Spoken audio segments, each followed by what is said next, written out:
Elias Thompson moved unnoticed through the grand halls of Everstone, a towering glass skyscraper gleaming under the San Diego sun. The executives in tailored suits barely spared a glance at the janitor pushing his cart. Dressed in a gray uniform, Elias was invisible to them, just another worker in the background. But as he moved, he observed everything: arrogance in voices, dismissive glances, hurried steps that never paused for someone like him.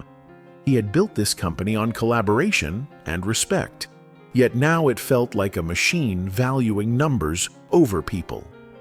A voice crackled through his radio. "Spill cleanup, 7th floor." It was Wilson, a weary maintenance worker. As Elias made his way there, he overheard young executives laughing.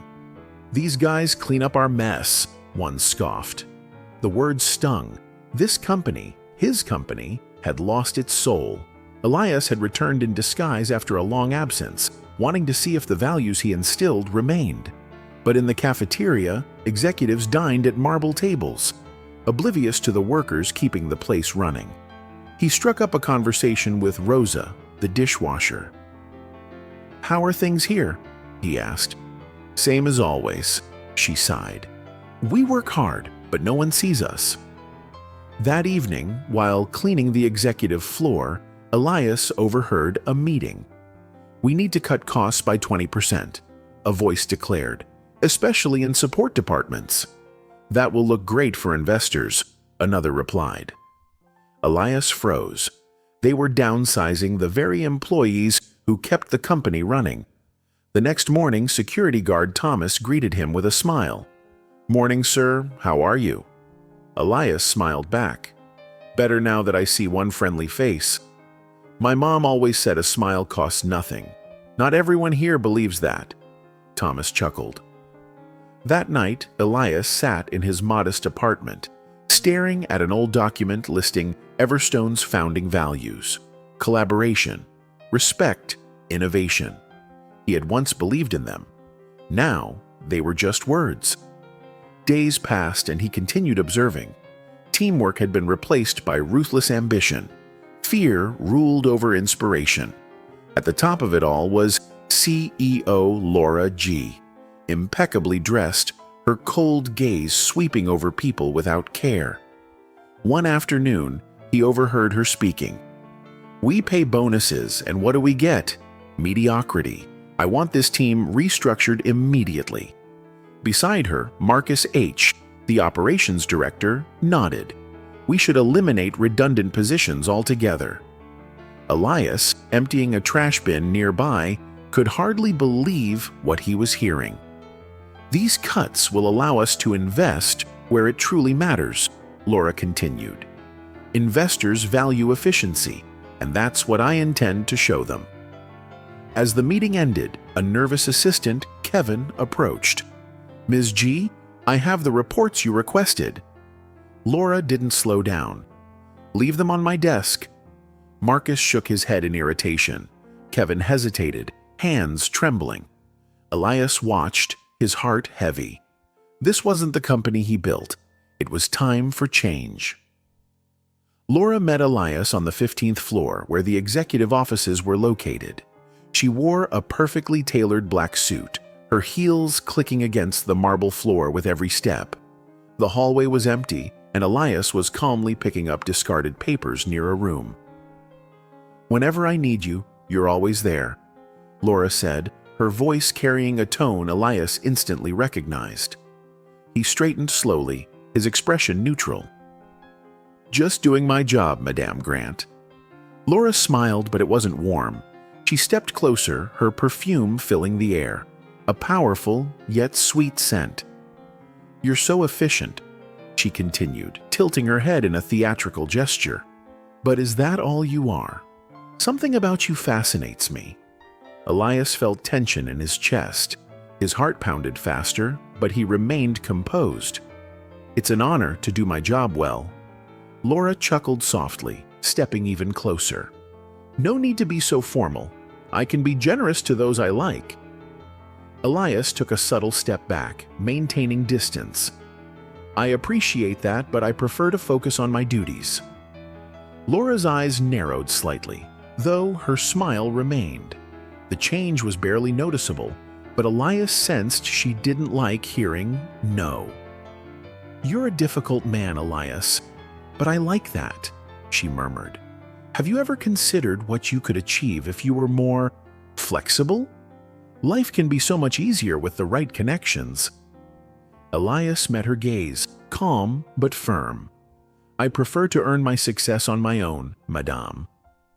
Laura's smile faded briefly, and silence filled the corridor. Elias saw the battle in her eyes, a mix of disbelief and anger. When she spoke again, her voice dripped with sarcasm and cold menace. "So you reject me," she said, stepping forward as if to intimidate him. "Do you know who I am? It's rare for me to make such an offer. I have power. If I say you harassed me, you'll be in prison." Elias remained steady. "I would never do such a thing. That is not the truth. And in the end, the truth always prevails." Laura laughed coldly. "I am the truth. I create the truth. If I decide, you'll be behind bars before the week is over." She crossed her arms, tilting her head slightly, her icy stare locking onto him. "You'll regret challenging me. I am Laura Grant. I run this place, and I will make sure you pay for every second of your defiance." Without waiting for a response, she turned sharply on her heels, her footsteps echoing like hammer strikes against the floor. Elias stood motionless, watching her leave. He knew any further words would only fuel her wrath. As the clock struck 8 the next morning, murmurs spread through the employees' hall. A man in a pristine suit exuding confidence and authority walked across the room. It was Elias Thompson, now dressed as the true founder and majority shareholder of Everstone Consulting. Yesterday had been the final straw, and he knew he had to take control. His navy blue suit fit perfectly, and his presence commanded attention. He was no longer the invisible concierge. He was the leader he had always been. Entering the elevator, he pressed the button for the top floor, the executive boardroom. His reflection in the elevator's mirror revealed more than just elegance. It showed the strength of a man who had endured years of sacrifice, work, and unwavering values. Inside the boardroom, Laura Grant and Marcus Hay were deep in discussion about cost-cutting strategies, oblivious to the growing commotion outside. The door suddenly swung open, and Elias entered, accompanied by Richard Carter, a key shareholder and director. The room fell silent as the doors slammed shut. All eyes turned to Elias as he walked forward with steady determination. Laura squinted in confusion, while Marcus glanced nervously between the two men, trying to understand what was happening. "Who do you think you are? You can't just walk in here without permission," Marcus snapped at Richard. Richard raised a hand, silencing him. "Laura, Marcus, I think it's time you know who this man really is. Let me officially introduce you to Elias Thompson, the founder and majority shareholder of Everstone Consulting." A stunned murmur spread through the room. Executives exchanged bewildered glances. Marcus attempted to stand but seemed paralyzed. "Wait," Laura stammered, trying to compose herself. "This has to be a joke. Elias Thompson? That's impossible." Richard's voice was firm. "It's not a joke. He's here to reclaim the company he built." Elias finally spoke, his deep voice filling the room. "For months, I've watched what's been happening here. I've seen Everstone Consulting devalued. I've witnessed employees mistreated, power abused, and positions exploited." Laura shot to her feet. "Wait a minute. You can't just barge in here and make baseless accusations. I am the CEO of this company."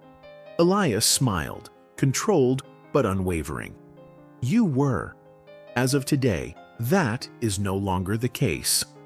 Laura's face went pale. "That's impossible," she whispered. "I have a contract and the board's support." Elias interrupted sharply. "The board has reviewed the evidence." He placed a file on the table. "Here are the records of your actions, from reckless budget cuts that harmed key departments to intimidation and harassment. And that's not all. I have enough proof to ensure you are held accountable." Laura stepped back, her hands trembling. She cast a desperate glance at Marcus, but he had nothing to say. Elias turned to him. "Marcus, your complicity won't be overlooked. Your termination is valid and legal action is already underway." Marcus's face turned red with fury. "This is insane. You can't do this." Elias remained calm. "I already have." Laura made one last desperate attempt. "Elias, listen," she pleaded. "We can work something out. Maybe I made mistakes, but this isn't necessary." Elias looked at her, his gaze steady and resolute. "Trust is earned, Laura, and yours has run out."